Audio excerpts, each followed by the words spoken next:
الحمدللہ رب العالمین والصلاة والسلام علی سید المرسلین اما بعد فاعوذ باللہ من الشیطان الرجیم بسم اللہ الرحمن الرحیم الصلاة والسلام علیکہ یا رسول اللہ وعلی آلک واصحابک یا حبیب اللہ الصلاة والسلام علیکہ یا نبی اللہ وعلی آلک واصحابک یا نور اللہ۔ فرمان مصطفیٰ صلی اللہ تعالی علیہ وسلم، تم اپنی مجلسوں کو مجھ پر درود پڑھ کے آراستہ کرو کہ بروز قیامت تمہارے لیے نور ہوگا۔ صلو علی الحبیب صلی اللہ تعالی علی محمد۔ مدری چینل کے ناظرین، آج ہمارا سلسلہ ہے اسلام اور سائنس، اور موضوع بہت ہی اہم ہے، a burning issue which is posing a daunting challenge to the whole humanity across the globe۔ پوری دنیا میں یہ ایک ایسا چیلنج آج کے دور میں پیدا ہو چکا ہے، بن چکا ہے کہ بہت سے لوگ اس کو ٹیکل کرنے کے لیے میجرز ڈیوائس کر رہے ہیں۔ حکومتی لیول پر، انفرادی طور پر سب ایک پریشانی کی کیفیت میں ہیں کہ اس مینس کو، اس لعنت کو کس طرح پیچھے کیا جا سکے، اور وہ ہے نشہ، ڈرگ ایڈکشن۔ شروع کرتے ہیں ہم اس بات سے کہ آج دور میں کس طریقے سے سائنس آگے سے آگے بڑھتی چلی جا رہی ہے۔ The advancement of science can't be ignored۔ ہم اس چیز کو اگنور نہیں کر سکتے کہ آج سائنس ہر میدان میں، بالخصوص آرٹیفیشل انٹیلیجنس میں اور دیگر روبوٹکس انڈسٹری میں کس طریقے سے آگے بڑھتی چلی جا رہی ہے۔ لیکن ایک پہلو سائنس کا وہ میڈیکل سائنس ہے، اور ظاہری بات ہے مضبوط ترین آدمی ہو یا کوئی ایسے طبقے سے تعلق رکھتا ہو، ہر طبقے کے انسان کے لیے میڈیکل سائنس کی ضرورت بہت ہی اہم ہے۔ جب بیماری آتی ہے obviously ڈاکٹر، ہاسپٹل، ادویات اور پھر وہ سارا سیٹ اپ، اس کی کتنی شدید ضرورت ہوتی ہے یہ ہم سب بہتر جانتے ہیں۔ میڈیکل سائنس کی ترقی میں میں ایک بہت امپورٹنٹ واقعہ آپ سے شیئر کرتا ہوں۔ ٹائپ 1 ڈائبٹیز یعنی شوگر کی وہ قسم جس میں انسان کو انسولین لگتی ہے، یہ ایک بڑی خطرناک قسم ہے شوگر کی، اور اس میں عام طور پہ انسان کو لائف لانگ انسولین لگتی ہے۔ 1922 diabetic children were in a state of comatose that was diabetic ketoacidosis۔ بچوں کو جو عام طور پہ شوگر کی بیماری ہوتی ہے وہ ٹائپ 1 کی ہوتی ہے۔ ظاہری بات ہے بچے، ان کو جو ٹائپ 1 ڈائبٹیز ہوتی ہے وہ آٹو امیون ڈیزیز ہے۔ آٹو امیون کا مطلب ہوتا ہے کہ انسان کا قوت مدافعتی نظام جو ہے، اس کا اندر کا جو سیلف ڈیفنس کا نظام ہے جو بیماریوں کے خلاف ہوتا ہے، وہ اس کے جسم کے خلاف ہو جاتا ہے، اور جب اس کے جسم کے خلاف ہو جاتا ہے تو پھر وہ اس کے اعضاء کو متاثر کرتا ہے۔ تو بچے میں جو ڈائبٹیز اور شوگر کی بیماری ہوتی ہے وہ زیادہ تر ٹائپ 1 ہوتی ہے۔ اس وقت انسولین ایجاد نہیں ہوئی تھی، اور وہاں پر کمرے میں بہت سے بچے وہ بستر پر تھے، اور ڈاکٹرز نے ان بچوں کے والدین کو جواب دے دیا تھا کہ شاید ان کا علاج اب نہ ہو سکے۔ کچھ ہی دیر میں، اب آپ تھوڑی دیر کے لیے سوچئے کہ اس جگہ کے اوپر کیا حالات ہوں گے۔ بڑی ہی زیادہ مایوسی ہوگی، اندھیرا تھا ہلکا ہلکا، اور بچوں کے بستروں کے ساتھ ماں باپ بیٹھے تھے، کوما کی کیفیت میں وہ بچے موجود تھے۔ Parents sitting beside the children and the children were dying۔ وہ بچے مر رہے تھے۔ کچھ دیر میں وہاں پہ سائنسدانوں کی ایک ٹیم داخل ہوئی، ان کے پاس newly purified extract of insulin تھا، یعنی انسولین جو نئی نئی ایجاد ہوئی تھی اس کے انجیکشنز موجود تھے، اور انہوں نے ان بچوں کو وہ انجیکشنز لگانا شروع کیے۔ اور جب آخری بچے تک وہ پہنچے، پہلا بچہ بالکل بیٹھ جاتا ہے اور اس میں ایک دوبارہ زندگی کی رمق آ جاتی ہے، اور یہ جو پلیس تھا ڈیتھ اینڈ گلوم والا، وہ جوائے اینڈ ہوپ والی جگہ بن جاتی ہے۔ تو یہ سائنس کی ایک ایجاد ہے جو میں نے آپ سے شیئر کی، لیکن انجیکشن صرف اس چیز کے نہیں ہوتے، بلکہ بہت عجیب چیزوں کے انجیکشن بھی لگائے جاتے ہیں۔ ایک بندہ اپنی سٹوری شیئر کرتا ہے کہ میں اس قدر انجیکشن لگوانے کا عادی ہو چکا تھا، ظاہری بات ہے یہاں انجیکشن سے مراد نشے کے انجیکشن ہے، کہ جب میں صبح اٹھتا میری تکیے کے نیچے 2 انجیکشن ہوتے، اور جب تک میں وہ انجیکشن لگا نہ لیتا میرے جسم میں طاقت اور توانائی نہیں آتی تھی، میری آنکھوں کے آگے اندھیرا چھایا رہتا، دماغ جکڑا سا ہوتا تھا، and this was actually addiction۔ یہ در حقیقت نشے کی وہ کیفیت ہے۔ مجھے شدید سر درد ہوتا، سویٹنگ یعنی پسینہ آتا، شیورنگ یعنی جسم کانپنا شروع ہو جاتا، اور پھر بہت حالت خراب ہو جاتی۔ شوق میں میں نے یہ کام شروع کیا تھا، اور پھر حالت یہاں تک پہنچ گئی۔ مجھے یہ نشہ مزہ دیتا اور میں کسی اور دنیا میں پہنچ جاتا، لیکن اب یہ نشہ میری ہڈیوں میں گھس چکا ہے۔ اور مسئلہ یہی ہوتا ہے ایک امپورٹنٹ جملہ میں شیئر کرنے لگا ہوں, please try to listen it carefully. Do not see heroin as a problem, they see it as a solution. یہ جو نشہ کرنے والے لوگ ہوتے ہیں, یہ نشے کو, یا یہاں پہ ہیروئن کا لفظ یوز کیا گیا جو کہ سخت ترین نشہ سمجھا جاتا ہے, اس کو مسئلہ نہیں سمجھتے بلکہ اس کو مسئلے کا حل سمجھتے ہیں. They treat it as a escape route, they treat it as a safe haven. وہ سمجھتے ہیں کہ یہ وہ جگہ ہے جہاں پر ہم چلے جائیں گے تو ہمیں فائدہ ہوگا. کینبس ہیروئن یعنی بھنگ, چرس, ہیروئن کا نشہ. نا just decide this fact that which is the most harmful drug.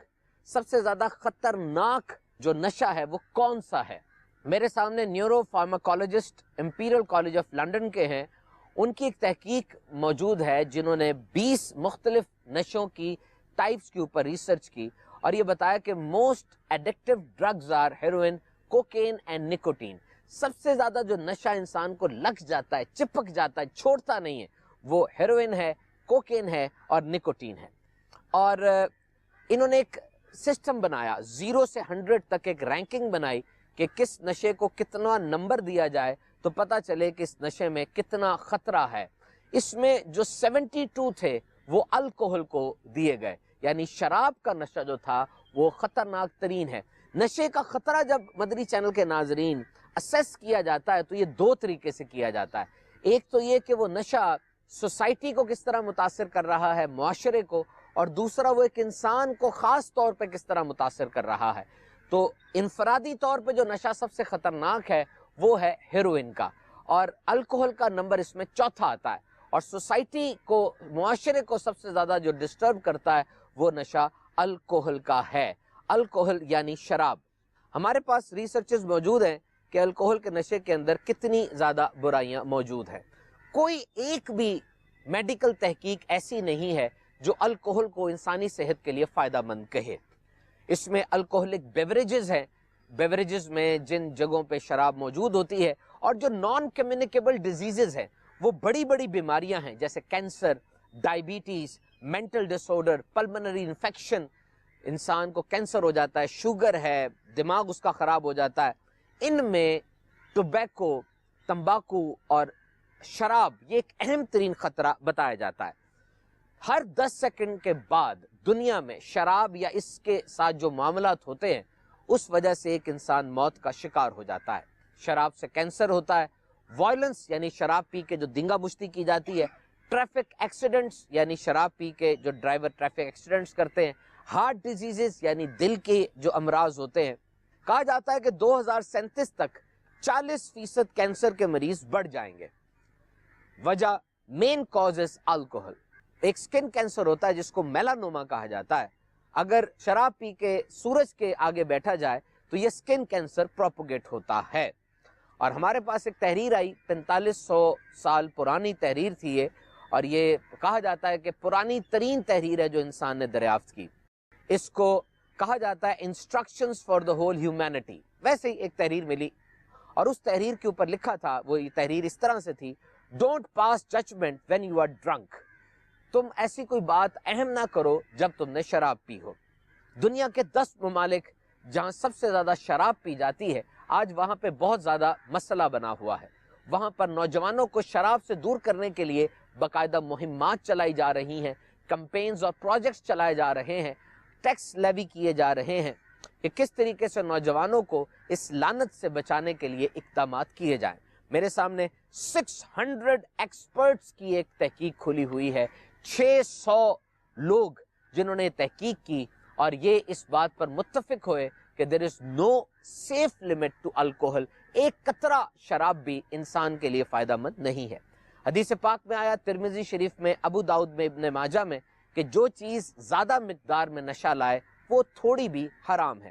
ابو داؤد شریف میں حضور صلی اللہ تعالی علیہ وسلم نے مسکر اور مفتر یعنی اعضاء کو سست کرنے والی, حواس کو کند کر دینے والی افیون سے منع فرمایا. صحیح مسلم میں ہے, ہر نشہ والی چیز حرام ہے. بے شک اللہ تعالیٰ نے عہد کیا ہے کہ جو شخص نشہ پیے گا اسے طینۃ الخبال سے پلائے گا. لوگوں نے عرض کی ہے کہ طینۃ الخبال کیا ہے؟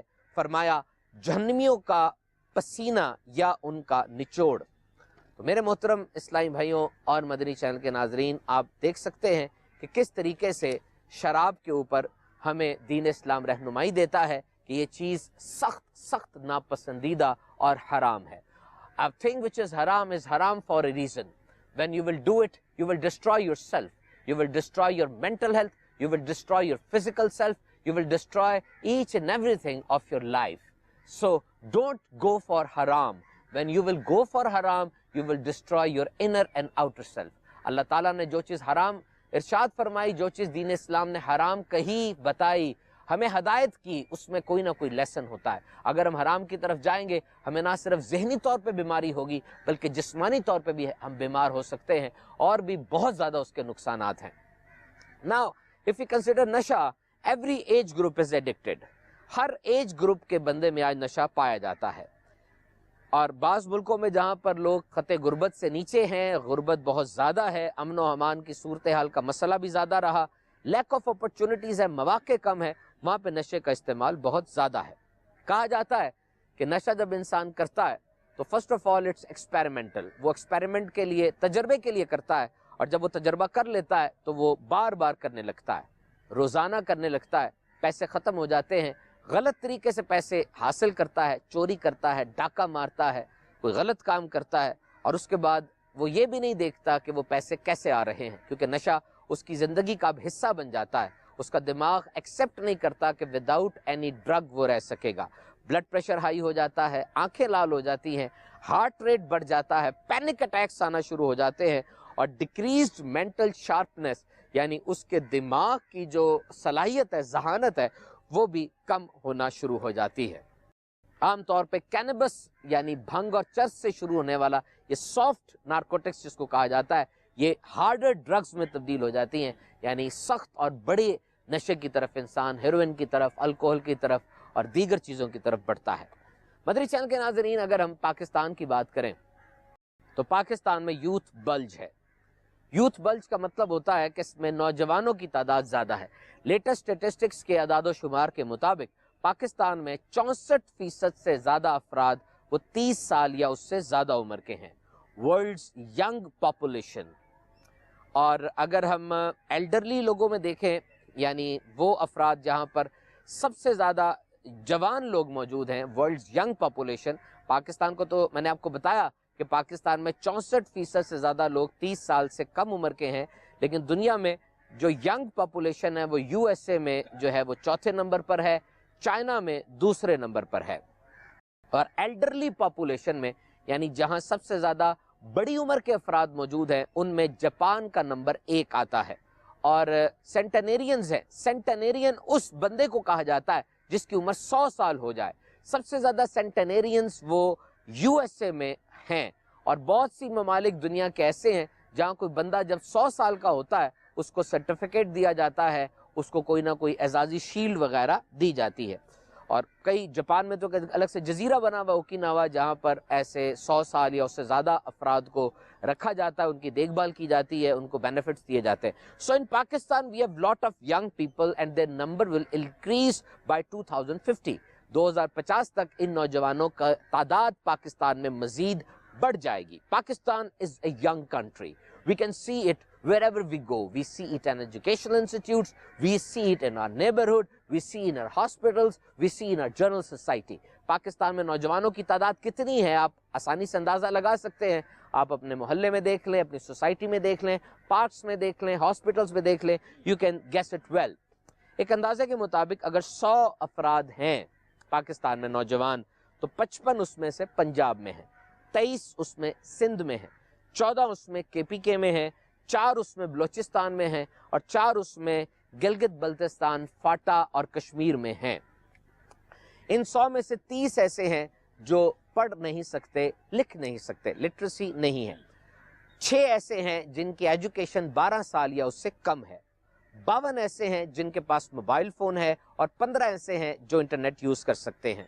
ان 100 میں سے ایک نوجوان ایسا ہے جس کے پاس گاڑی ہے, 12 ایسے ہیں جن کے پاس موٹر سائیکل ہے, اور 100 میں سے 38 ایسے ہیں جو یہ رپورٹ کرتے ہیں کہ ہمیں کوئی صحت مند مواقع, صحت مند ایکٹیویٹی ملتی ہے. United nations of drugs and crimes کے مطابق پاکستان میں 6.7 ملین ڈرگز یوزرز موجود ہیں, 6 ساریہ 7 ملین. اور ڈرگس کی وجہ سے HIV یعنی ایڈز کا خطرہ بڑھ جاتا ہے۔ یہ لوگ سرنج کے ذریعے جب یہ نشہ کرتے ہیں تو اس سے سرنج کنٹامنیٹ ہوتی ہے، اس میں جراثیم ہوتے ہیں، اس کے ذریعے ایڈز جراثیم اندر چلے جاتے ہیں۔ اور ہیپاٹائٹس سی بھی اس سے پھیلتی ہے۔ پاکستان میں ہیپاٹائٹس سی کا شرح بڑھتی چلی جا رہی ہے۔ ہر 20 میں سے ایک پاکستانی کہا جاتا ہے کہ وہ ہیپاٹائٹس سی سے وہ متاثر ہے۔ اور یہ وجہ نشہ ہے کہ نشہ جب کیا جاتا ہے تو پھر وہ سرنج جو یوز کی جاتی ہے وہ غلط ہوتی ہے، گندی ہوتی ہے، اور جب وہ ایک جگہ سے دوسری جگہ جاتی ہے اپنے ساتھ جراثیم لے جاتی ہے۔ ایک انسان آخر نشے میں کیوں پڑتا ہے؟ This is one of the most important thing we need to discuss. What are the causes that a person is inclining towards drug abuse or she is becoming a drug addict? سب سے پہلی بات ہے just to have fun. صرف مزے کے لیے سب کو دیکھ رہے تھے، دیکھا اور مزے کے لیے نشہ استعمال کرنا شروع کیا۔ جس بندے کو وہ پسند کرتا تھا، لائک کرتا تھا، آئیڈیل سمجھتا تھا، فیس بک پر، انسٹاگرام کے اوپر کسی فلم کو دیکھ کر اس انسان نے جو کہ آئیڈیل بنا ہوا ہے پورے معاشرے کا، وہ نشہ کرتا ہے، یا کسی فلم میں اس نے نشہ کر کے دکھایا، اس کو دیکھا، اب انسپائر ہوئے اور صرف فن میں، صرف مزے کے لیے نشہ کرنا شروع کر دیا۔ To fit in, fear not being accepted in the social circle. To fit in, اپنے آپ کو فٹ کرنے کے لیے کسی طریقے سے کہ میں جس سوشل سرکل میں بیٹھتا ہوں، لوگ ہیں بہت زیادہ، میرے دوست ہیں، وہ بھی نشہ کرتے ہیں، تو میں اگر نشہ نہیں کروں گا تو ان میں نہیں بیٹھ سکتا، وہ مجھے اپنے ساتھ بیٹھنے نہیں دیں گے، اپنے ساتھ کھانے نہیں دیں گے، مجھے ان کو چھوڑنا پڑے گا، وہ مجھے عجیب عجیب باتیں کہیں گے کہ بھئی یہ تو بڑا سافٹ قسم کا ہے، یہ تو نئے زمانے کے مطابق نہیں ہے، تم گھر ہی جا کے بیٹھو، اس طرح کی باتیں کریں گے، تو میں اگر ان میں رہنا چاہتا ہوں تو مجھے نشہ کرنا پڑے گا۔ Number 3 is tension and depression. کسی انسان کے زندگی میں کوئی حادثہ آ جاتا ہے، کوئی بات پوری نہیں ہوتی، کوئی فوتگی ہو جاتی ہے، کوئی وفات ہو جاتی ہے، کچھ اس طرح کا معاملہ ہوتا ہے، کوئی کاروبار میں نقصان ہو جاتا ہے، انسان ٹینشن اور ڈپریشن کا شکار ہو جاتا ہے، تو وہ ٹینشن اور ڈپریشن کو دور کرنے کے لیے نشے کی طرف جاتا ہے تاکہ وہ اس دنیا سے نکل جائے۔ To feel good they are disturbed and then the neurochemistry of brain is very much disturbed. صرف اچھا فیل کرنے کے لیے۔ یاد رکھیے نگران شورا حضرت مولانا عمران اتاری صاحب نے بڑی پیاری بات ارشاد فرمائی تھی کہ یاد رکھیے کبھی بھی پیشاب سے ہاتھوں کو دھونے سے پاکی حاصل نہیں ہو سکتی۔ اگر ٹینشن ہے، ڈپریشن ہے، انگزائٹی ہے، کوئی ذہنی مرض آ ہی گیا ہے تو یاد رکھیے پھر وہ مرض اس طرح سے دور نہیں ہوگا کہ آپ مزید گناہ کریں تو وہ مرض دور ہوگا، بلکہ آپ کو اس مرض کو دور کرنے کے لیے ایسے کام کرنے ہیں جو آپ کو فائدہ پہنچائے۔ مثلا نمازیں پڑھیں، آپ آگے بڑھ کے تسبیحات کریں، اوراد و وظائف دیکھیں، وضو میں اپنے آپ کو رکھیے، اور وہ چیز جو آپ کو ڈسٹرب کر رہی ہے اس کو سوچے نا، اچھی بات سوچیں، پازیٹیو سائڈ سوچیں۔ زندگی میں بہت سی چیزیں ایسی ہوتی ہیں جن پر شکر ادا کیا جا سکتا ہے، رب تعالیٰ کی بارگاہ میں جھکا جا سکتا ہے۔ If old man is having no opportunities, even then this is not of a much loss. اگر ایک بوڑھے آدمی کو کوئی اپرچونٹی نہیں مل رہی، اس کو کوئی مواقع نہیں مل رہے، تو اتنا زیادہ نقصان اس کا نہیں ہوگا، کیونکہ ظاہری بات ہے قوا اس کی طاقت اب کمزور ہو چکی ہے، اس کے پاس کوئی ایسی چیز نہیں ہے۔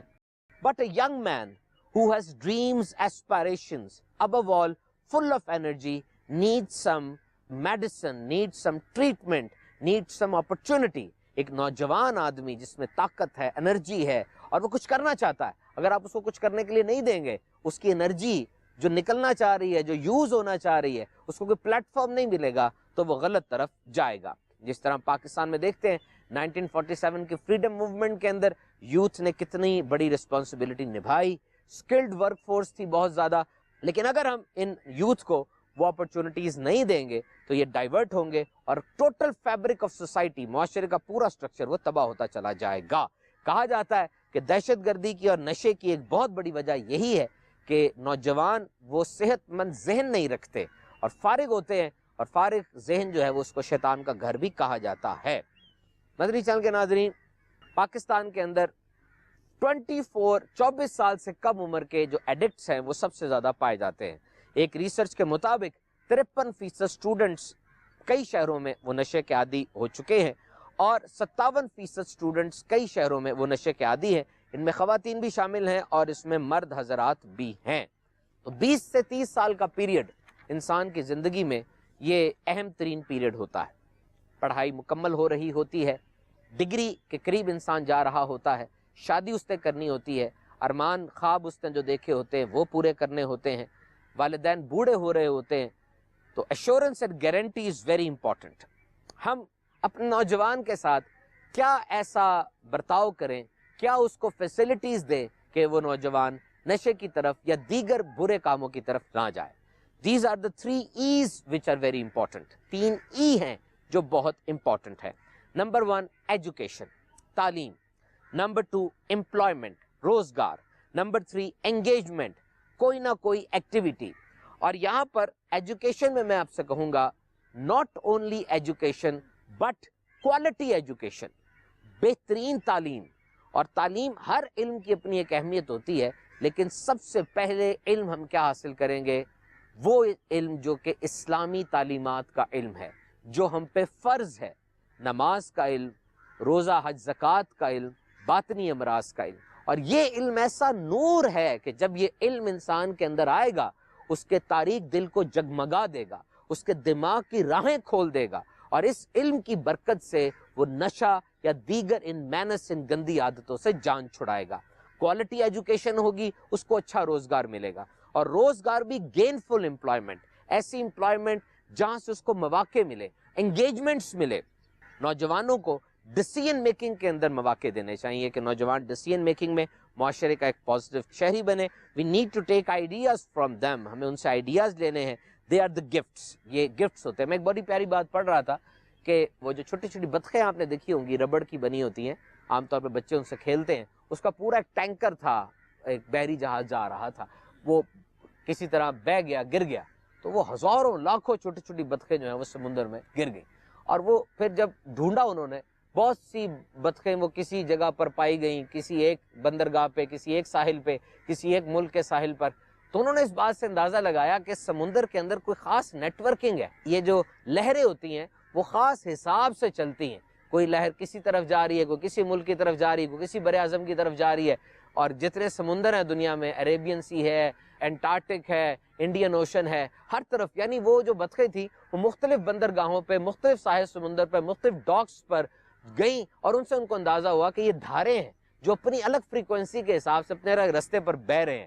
اسی طرح انسان کے ذہن کے بھی الگ الگ سوچیں ہوتی ہیں, اور ہمیں چاہیے کہ نوجوانوں کو اپنے اس بیسک انگیجمنٹ سائیکل میں انٹر کریں. بدری چینل کے ناظرین, ہیلتھ کی جو ڈیفینیشن ہے صحت کی, وہ physical, social and mental health ہے. یعنی ایک انسان جو فزیکلی, جسمانی طور پہ, مینٹلی, دماغی طور پہ, سوشلی یعنی معاشرے میں رہنے کے قابل ہو, ایسے انسان کو پراپرلی ایک ہیلدی پرسن یعنی صحت مند انسان کہا جاتا ہے. ہر 40 سیکنڈ کے بعد دنیا میں ایک انسان خودکشی کی وجہ سے مر جاتا ہے, خودکشی کر لیتا ہے, اور خودکشی سے ہونے والی اموات دنیا میں 8 لاکھ ایک سال میں ہیں. And the most important thing is this mental illness is having something very much common. یہ جو خودکشی کر رہے ہیں لوگ, اس میں ایک چیز بڑی مشترک پائی جاتی ہے پوری دنیا میں, کہ 90% لوگ جو خودکشی کرتے ہیں وہ خودکشی کرتے وقت کسی نہ کسی ذہنی مرض کا شکار ہوتے ہیں, یا ڈپریشن کا شکار ہوتے ہیں, یا مینٹل النس کا شکار ہوتے ہیں. پاکستان کے اندر جو سوسائڈ ریٹ ہے وہ ہر 1 گھنٹے میں ایک بندہ خودکشی کرتا ہے. تو جو نشہ کر رہے ہوتے ہیں ان میں یہ مرض عام ہے, فزیکل اور ایموشنل کا. یاد رکھیے, جب بچے کو چوٹ لگتی ہے وہ سٹول رکھ کے اوپر چڑھتا ہے اور کوئی نہ کوئی پلاسٹر, ایسی بینڈیج نکال کے لگا لیتا ہے, کیونکہ اسے پتا ہے کہ یہ چوٹ جو مجھے لگی, یہ جو خراش مجھے لگی, اس کا علاج ہے. تو جسمانی طور پہ جو خراش ہو اس کا تو علاج ہمیں پتا ہے, لیکن دماغی طور پہ اگر مسئلہ ہو جائے, کوئی ٹھیس پہنچ جائے, جو کہ زیادہ کامن ہے زمانے میں, اس کے اندر کیا علاج ہوگا, یہ چیز بہت زیادہ دیکھنا ضروری ہے. تو نشہ انسان کے اندر لونلینس, تنہائی, سیڈنس, اداسی اور ہوپ لیسنس, نا امیدی پیدا کرتا ہے. 1/3 افراد جنہیں ڈپریشن ہے وہ شراب کا استعمال کرتے ہیں, اور جب شراب کا استعمال یا کسی قسم کا نشہ ڈپریشن کے ساتھ کسی میں مکس اپ ہو جاتا ہے, اس کا علاج کرنا پھر بہت زیادہ مشکل ہو جاتا ہے. Now the most important question, how we can help them, how we can counsel them. بہت سی تحقیقات جب دیکھی گئیں تو یہ پتہ چلا کس انداز سے ہم ان ایڈکٹس کی, یہ جو نشے کے عادی افراد ہوتے ہیں, ان کی ہیلپ کر سکتے ہیں, ان کو کاؤنسل کر سکتے ہیں, اور وہ کون سے سٹیپس ہیں, وہ کون سے اقدامات ہیں کہ افراد یہ نشے کی طرف نہ جائیں. So there is one thing, one most important thing is bonding, connections. ہر انسان کے کچھ کنیکشنز ہوتے ہیں, اپنے خاندان والوں کے ساتھ, اپنے ہمسایوں کے ساتھ، اپنے سوسائٹی کے ساتھ، اپنے ورک پلیس کے ساتھ جہاں وہ کام کر رہا ہے. اور جتنے کنیکشنز مضبوط ہوں گے، جتنے ان کنیکشنز میں لو اور افیکشن کا ایک عنصر ہوگا، جذبہ ہوگا، اتنا انسان شارٹ کٹس کم ڈھونڈے گا. اب دیکھیے، ایک انسان جس کو بچپن سے کوئی سپرویژن نہ ملی ہو، بڑوں کی، والدین کی طرف سے توجہ نہ ملی ہو، دوسرا ڈراپ آؤٹس جو اسکول سے نکل چکے ہوں، ٹراماٹائز جن پر ظلم کیا گیا ہو، بیٹن ڈاؤن بائی لائف، زندگی میں کوئی ایسا وقت ایسا سانحہ ہو گیا ہو، کوئی ڈیتھ ہو گئی ہو، کوئی کاروباری نقصان ہو گیا ہو، ایسے افراد کے لیے اب زیادہ خطرہ ہے کہ یہ نشے کی طرف جائیں گے. اور پھر جب ان کی مین بانڈنگ ٹوٹتی ہے، ان کا مین ایک نیچرل رشتہ کسی سے ٹوٹتا ہے، تو پھر یہ شارٹ کٹ کی طرف جانتے ہیں. یہ بانڈنگ بناتے ہیں جوئے کے ساتھ، بانڈنگ بناتے ہیں شراب کے ساتھ، بانڈنگ بناتے ہیں نشے کے دوسرے طریقوں کے ساتھ. So it's not hooked up, it's just the lack of bonding. ایک ایسا تحقیق بھی ہوئی کہ کسی جنگ میں فوجیوں نے بہت زیادہ نشہ استعمال کرنا شروع کیا، اور جب جنگ ختم ہو گئی، وہ فوجی جب گھروں کو آئے، یہ دنیا کے کسی ملک کی بات ہے، وہ فوجی جب اپنے گھروں کو آئے تو آ کے انہیں کسی ریہیبلیٹیشن کی، کسی اور قسم کی ٹریٹمنٹ کی ضرورت نہیں پڑی، بلکہ خود بخود انہوں نے نشہ چھوڑ دیا. تو اس سے پتہ چلا کہ جب ایسے حالات آ گئے، جب بہت انگزائٹی تھی، ٹینشن تھی، ظاہری بات ہے جنگ کے اندر بہت زیادہ ٹینشن ہوتی ہے، انگزائٹی ہوتی ہے، تو اس کے بعد ان کو ضرورت نہیں پڑی اور انہوں نے اس چیز کو چھوڑ دیا. So there are things which we need to follow. بہت سے ملکوں کے اندر جو لوگ نشے سے ٹھیک ہو جاتے ہیں، ان کے لیے امپلائمنٹ اپرچونٹیز کا بندوبست کیا جاتا ہے، ان کو روزگار کے مواقع فراہم کیے جاتے ہیں، ان کو کاروبار کے لیے آسان طریقے سے قرضے دیے جاتے ہیں، اور ان کو دوبارہ معاشرے کا ایک اچھا فرد بنانے کے لیے ریہیبلیٹیشن ان کی جاتی ہے. Now there is one thing which is most important is that there is another type of addiction. ویسے اس کو نشہ تو نہیں کہا جائے گا، لیکن بہرحال یہ ایک کیفیت ہے کہ انسان بہت زیادہ اس میں کھپ چکا ہے، ہوا موبائل فون. آج کی سوسائٹی بہت زیادہ کنیکٹڈ سوسائٹی ہے. ہم سب فیس بک کے ذریعے، سوشل میڈیا کے ذریعے بہت زیادہ کنیکٹڈ ہیں. دنیا کے کسی حصے میں کوئی کام ہو، فوراً مجھ تک پہنچ جائے ایسا لگتا ہے. اور جو فلیش اینڈ بون اور face to face relationships ہیں، ان میں کمی آتی جا رہی ہے. ایک ریسرچ کے مطابق ایک ایوریج امریکن کے آج سے 10 سال پہلے، 20 سال پہلے اگر 10 دوست ہوتے تھے تو اب وہ دوست صرف 2 رہ گئے ہیں. باقی 8 کہاں گئے؟ آپ اندازہ لگا سکتے ہیں، وہ 8 دوست سوشل میڈیا کھا گیا.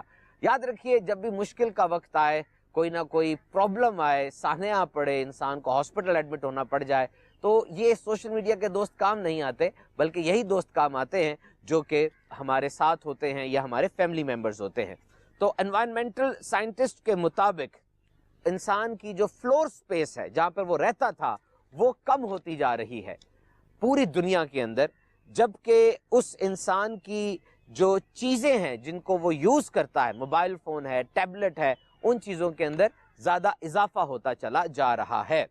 تو پھر دنیا میں یہ جو لونلی نیس بڑھ رہی ہے، کئی ملک تو ایسے جنہوں نے منسٹر آف لونلی نیس بھی رکھا ہے، تنہائی کا وزیر، یعنی وہ ایسے وزارت ہے کہ وہ لوگوں کے پاس جا کے، خصوصاً بوڑھے لوگوں میں، ان کو جا کر کمپنی دیں گے، ان سے بات چیت کریں گے اور لوگوں کی تنہائی کو دور کرنے کی کوشش کریں گے. کیونکہ بہت سی ایسی چیزیں ہیں جو لونلی نیس یعنی تنہائی کی وجہ سے پیدا ہوتی ہیں. بلکہ یہاں تک کہا گیا کہ ایک انسان کے جو تنہائی کے لمحات ہوتے ہیں کہ وہ بہت زیادہ تنہا رہتا ہے، کنیکشن نہیں کرتا، بات چیت نہیں کرتا، ماں باپ کو لوگ چھوڑ دیتے ہیں، یہ دن میں 15 سگریٹ پینے سے زیادہ خطرناک ہے کہ انسان بالکل ہی کٹ کے رہ جائے اور اس طرح اس کو نقصان ہونا شروع ہو جائے. بہرحال مدنی چینل کے ناظرین، this is a crime in some cases.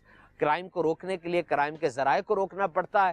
جو چیزیں جرم کی طرف لے جا رہی ہوں، سب سے پہلے ان کو روکنا چاہیے. جب آپ ان راہوں کو روک دیتے ہیں تو کرائم خود ہی رک جاتا ہے. جس طرح ایک ملک کے اندر ڈرائیور تھا، پیسے بھی وہ لیتا تھا بس کے کرائے کے، اور گاڑی بھی وہ چلاتا تھا. اکثر اوقات اس کو لوگ لوٹ لیتے تھے کیونکہ پیسے بھی وہ لے رہا ہے، گاڑی بھی چلا رہا ہے. انہوں نے اس بس میں ایک مشین لگا دی. اب اس مشین کے اندر کرایہ ڈلتا تھا، ٹکٹ ملتی تھی، ڈرائیور گاڑی چلاتا تھا. فائدہ کیا ہوا؟ لوٹنا اور کرایہ چھیننا وہ بالکل ہی ختم ہو گیا، زیرو ہو گیا.